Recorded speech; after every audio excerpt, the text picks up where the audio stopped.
안녕하십니까. 이어서 경남 소식입니다. 지난주 KBS 창원 뉴스는 경남적 일부 신설학교에서 1급 발암물질인 포름알데히드가 기준치를 넘어 검출됐다는 보도를 전해드렸는데요. 학교 준공 직전에 시공사가 의뢰한 공기측정검사에서는 모두 적합 판정을 받았습니다. 그래서 조사 신뢰도에도 의문을 낳고 있습니다. 이대원 기자가 취재했습니다. 지난달 1일 새로 문을 연 김해와 창원의 학교입니다. 취재진이 포름알데히드 농도를 직접 측정해봤는데 세제곱미터당 0.08ppm, 법정 기준치를 초과한 교실이 수두룩합니다. 하지만 학교 공사를 맡았던 두 업체가 지난 2월 의뢰한 공기질 조사에서는 모두 기준치의 10%를 밑돌아 합격 판정을 받았습니다. 취재진이 한 측정과는 차이가 나는 겁니다. 학교 당국은 포름알데히드가 주로 쓰이는 건축 마감재나 학교 기자재가 설치되기 전에 이루어진 탓 때문이라고 해명합니다. 문을 열었다 닫았다 이렇게 되니까 이런 것은 공기질이 괜찮고. 측정 환경과 측정 시계에 대한 매뉴얼이 없는 점이 문제로 지적됩니다. 분명히 준공검사를 할 때 공기 측정을 한다고 합니다. 근데 그때는 통과됐는데도 불구하고 새 학교 증후군에 시달리는 아이들이 있는 거 보면은 그 부분이 좀 요식적인 부분이 있다고 보고요. 현행법상 공기질 검사를 교육당국이 아닌 시공사가 주도하는 것도 문제입니다. 적합 판정을 받아야 학교 준공 승인을 받을 수 있는 탓에 공정성을 유지하기 어렵다는 지적. 실제로 지난 2013년 경기도 교육청이 직접 검사를 한 학교의 경우 부적합 판정을 받은 곳이 6%를 넘었지만 외부 업체의 검사에서는 0.3%에 불과해 조사 신뢰도에 의문이 제기됐습니다. 최근 3년 동안 경남 지역 신설학교 30곳 가운데 외부 업체에서 진행한 검사에서 부적합 판정을 받은 학교는 단 한 곳도 없었습니다. KBS 뉴스 이전입니다. 함안 지역 개발 비리 의혹 수사가 군정 최고 책임자인 차정섭 함안군수에까지 이르고 있습니다. 경찰은 뇌물소수 혐의로 사전 구속영장 신청을 검토하고 있습니다. 보도에 박상현 기자입니다. 지난 주말 13시간에 이르는 조사를 받는 과정에서 피의자로 신분이 바뀐 차정섭 함안 군수. 부군수가 이번 주 간부회의를 주재하고 예정된 행사에도 불참하며 차 군수는 하루 종일 자리를 비우다시피 했습니다. 갑자기 출장을 나가셔가지고 안 계신데 언제 들어오시는지 알 수 있습니까? 정확하게 언제 들어오시는지는 잘 모르겠어요. 이미 구속된 비서실장이 개발 인허가와 관련한 청탁 대가로 받은 것으로 알려진 금액은 4억여 원. 경찰은 이 가운데 수천만 원이 차 군수에게 흘러간 정황을 포착한 것으로 알려졌습니다. 경남의 민선 6기 단체장 가운데 공직선거법이 아닌 재임기간 비위 의혹으로 형사 입건되기는 차 군수가 처음입니다. 특히 이번 사건이 선거 비용을 마련하는 과정에서 빚어진 것으로 전해지면서 파장이 더욱 커질 수 있다는 우려도 나오고 있습니다. 지역 개발업자가 선거 비용을 지원해주는 대신 당선되면 이권을 챙겨주는 형태가 드러났다는 겁니다.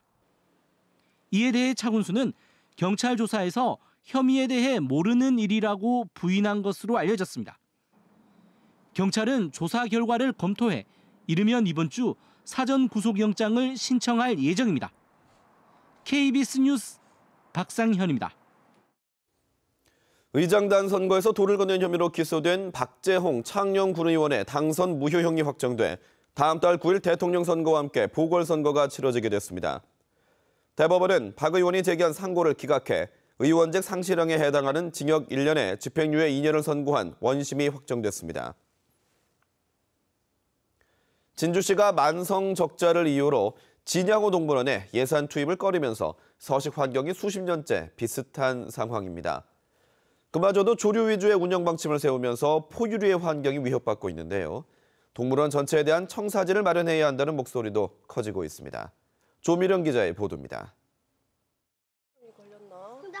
앵무새 우리안, 멸종 위기 동물인 다람쥐 원숭이가 불안한 눈빛으로 주변을 둘러봅니다.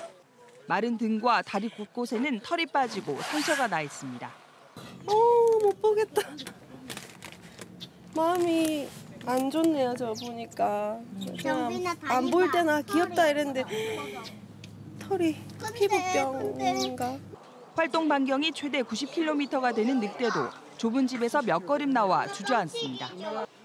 진양호 전체 사육동물 48종의 223마리 가운데 포유류는 22종의 95마리.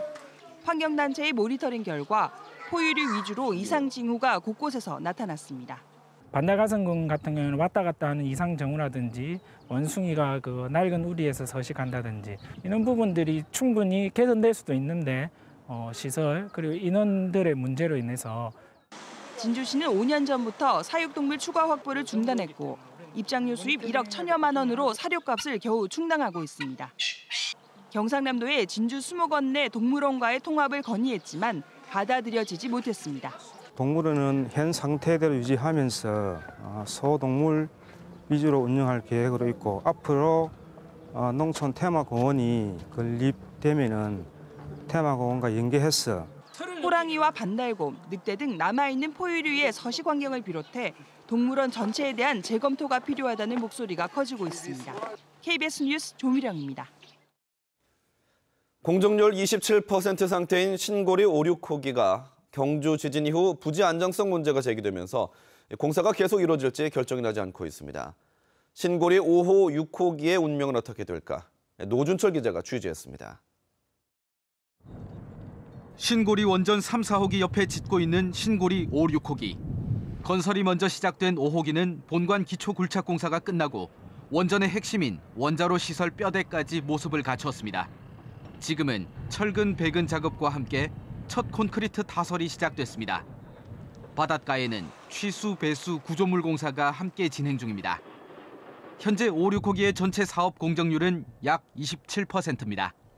약 55개월 후인 2021년 10월에 5호기가 준공이 되고 2022년 10월에 6호기가 각각 준공될 예정으로 있습니다.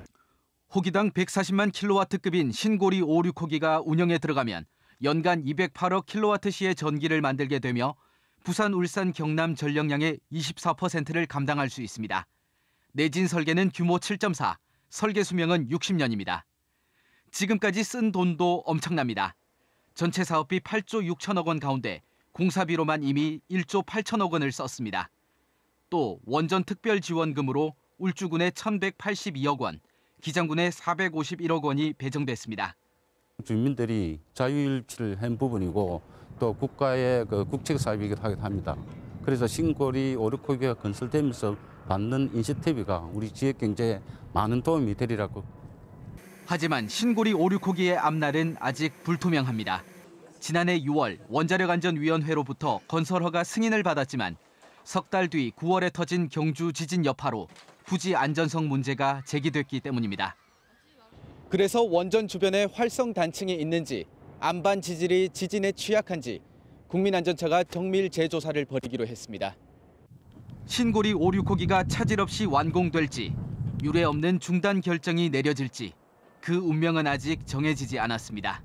KBS 뉴스 노준철입니다.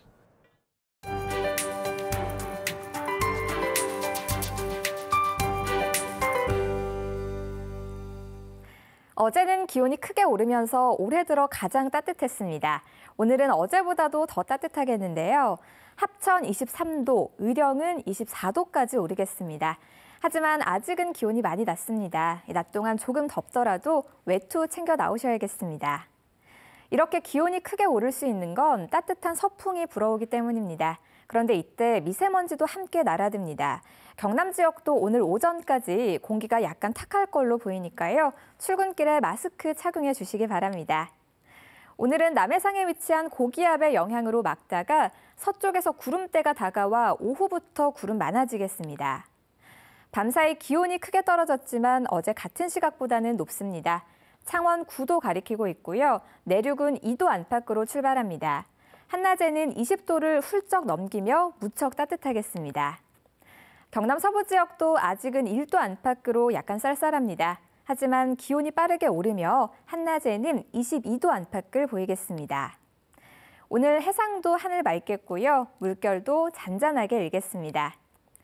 식목일인 내일은 오후에 서부 지역부터 비가 시작되겠고요.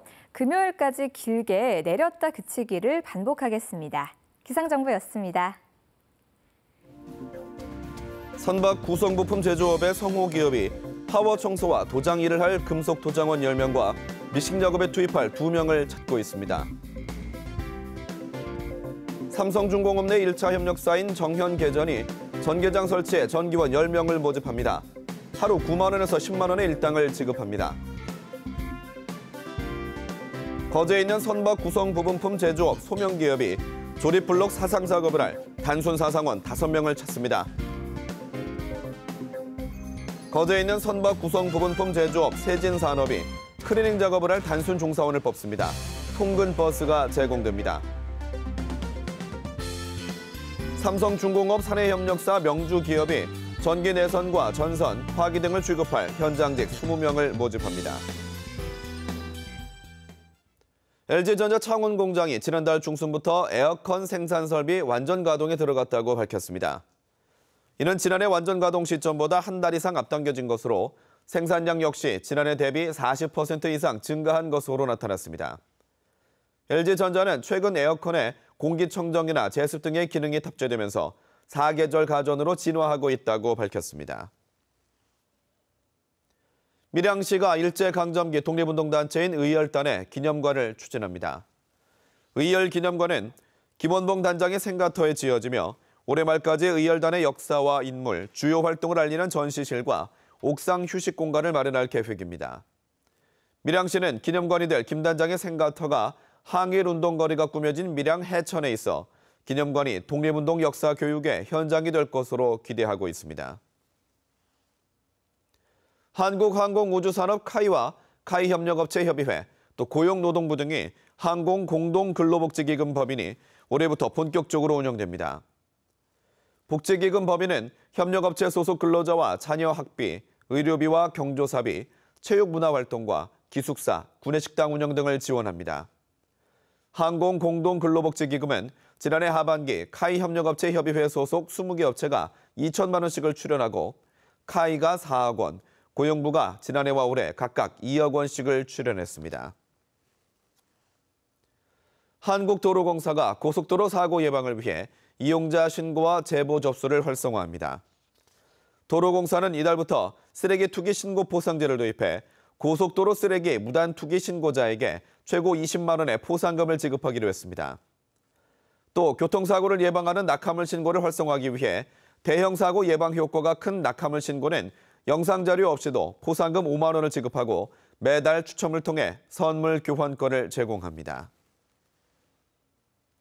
KBS 뉴스를 마칩니다. 고맙습니다.